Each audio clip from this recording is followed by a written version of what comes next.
ka-popcorn! So, since game day ng ating pinaka-paboritong team, ay gagawa tayo ng content kahit hindi naman tayo sports channel, no? Wala lang, gusto ko lang. Kanina nga ay naglipanan na naman ng mga toxic fans sa social media, lalong-lalo na dun sa mga live broadcasts ng mga games, sa talagang grabe yung mga binabato nila, mga pang-iinsulto sa mga bawat players, no? Particularly, dito kala Gemma Galanza, kay Bea De Leon. Si Bea actually, kawawa, kasi bago pa lang siya sa team, tapos pinagsasabihan siya na wala siyang utang na loob, no? Na anong gusto nilang gawin na magpatalo si Bea, 'di ba? Parang anong gusto nilang gawin?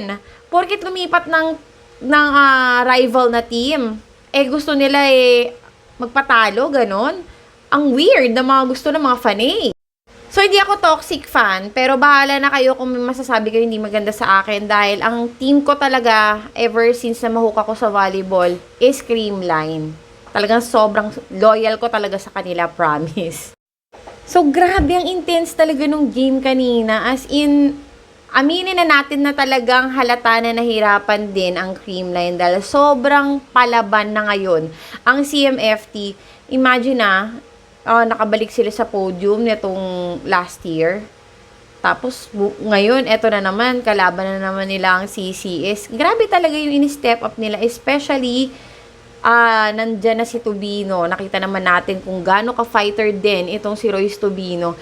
Eto pa, gusto kong i-commend once again itong si Rondina dahil talagang, my gosh, never say die talaga siya.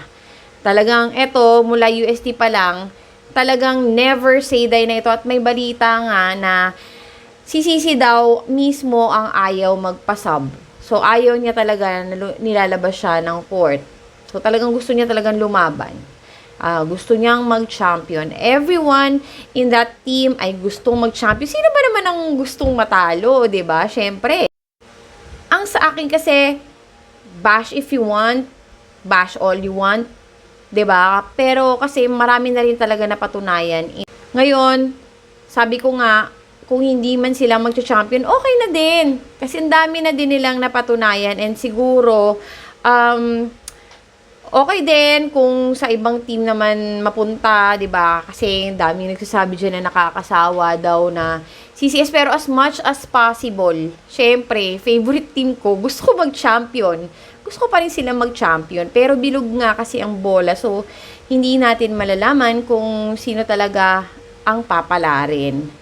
Pero kasi, bilib na bilib talaga ako sa CCS kasi talagang hanggang sa huli ilalaban nila yan.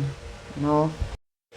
Gusto ko din itong i-commend ito si Gemma kasi halatang halata mo sa kanya yung passion niya sa paglalaro. Every time na malalagay sila sa alanganin, nakikita ko talaga, siya talagang eager na talagang, wala siya, pakialam palo lang siya ng palo, kasi gusto niya talaga na makascore yung kanyang team. Ganun siya ka-eager, talagang grabe, walang kapaguran. Makikita mo sa kanya na mas lalo pa siyang lumiliksi kapag nalalagay yung team sa alanganin. Grabe, sobra. Bilib na bilib ako sa'yo, Gemma. Siyempre, gusto ko din i-mention yung pagiging honest ni Isa Molde. Natuwa ako sa kanya nung binigyan siya ng green card dahil inamin niya yung kanyang fault doon sa isang point. So, nakakatuwa na gano'n, na very honest siya. 'Di ba? Kung tutuusin, dapat maungusan na nila doon yung Creamline, pero umamin siya sa kanyang pagkakamali at napakaganda nun. Grabe yung sportsmanship. 'Di ba? Sobrang ganun dapat lahat ng mga athlete maging honest, 'di ba? At pero yun nga, sabi nila, sino ba naman ang aamin sa pagkakamali pagkagipitan na? Nung set 1, bago nangyari yung pag-amin ni Isa, meron pa siyang isang puntos na nagrereklamo siya doon sa referee. Tapos doon nga nag-umpisa na maglipa na yung mga basher ng CCS na sinabi na luto ang game. Minumura nila yung referee dahil halatang halata na naman daw. Man, pinakita ang replay na na-double touch ni Isa Molde yung bola. 'Di ba tapos sasabihin nyo, luto, pinakita na nga sa replay. Na 2 beses nga niya na-touch. Tapos ito din si Isa, nagreklamo din siya nung time na yon sa referee na kesyo ganun-ganun, nagge-gesture siyang ganyan. 'Di ba? Tapos, ayun na nga, doon ako medyo nainis sa kanya. Pero after nun, doon nga naganap yung pag-amin niya. So, naibsan yung inis ko sa kanya. So, kanina, nakakasar yung mga basher doon sa live. Kasi ayoko talaga manood sa TV. Kasi, malabo yung mata ko eh. Na pagkalimbawang, di kasi ako nagsasalamin pag nanonood ng TV. So, parang mas gusto ko sa phone manood. Talagang tutok na tutok ako sa phone na ganyan. So, kanina habang nanunood ako, nababasa ko din lahat ng mga comments dun sa live ng mga nanunood sa stream. Tapos, grabe, nakakaloka yung mga comments. Like, karamihan dun below the belt na shoota, players yan. Naglalaro to entertain you guys, 'di ba? Tapos kayo yung nag-aaway-away, pero yung mga players, in reality hindi sila nag-aaway-away. They're all friends. Tapos ito na naman, naglipa na naman yung mga post-post na guys sa mga volleyball groups. Yung mga pang-o-okray do sa mga hindi nila bet na kalaban ng kanilang paboritong team. Katulad na nga itong si Bea De Leon. No, kawawa to si Bea dahil wala naman siyang kasalanan na nalipat siya ng team. 'Di ba? Ano naman ngayon kung nilipat siya dito sa CCS, tapos dati siyang Choco Mucho, maglalaban naman talaga at maglalaban ng dalawang yan. 'Di ba? Kahit ano pang gawin nyo. Anong gusto nyo, hindi siya lumaban. Nakakaloka yung mga fans, no? Parang sila pa yung may alam kesa doon sa mga player themselves. Kaloka talaga. So anyway, eto na nga. At ilang araw na naman ay magkakaharap na naman sila. So, may the best team win. At sobrang exciting, alam nyo ba? Kanina sobrang abang na abang ako doon sa live. Lalo na kanina, nung Petrogas against Cherry. Now, kasi ito, way back pa, talagang second favorite team ko na talaga ang Petro. Tapos, next is Signal. So, ayun, sorry, pero yun talaga yung bet ko na team.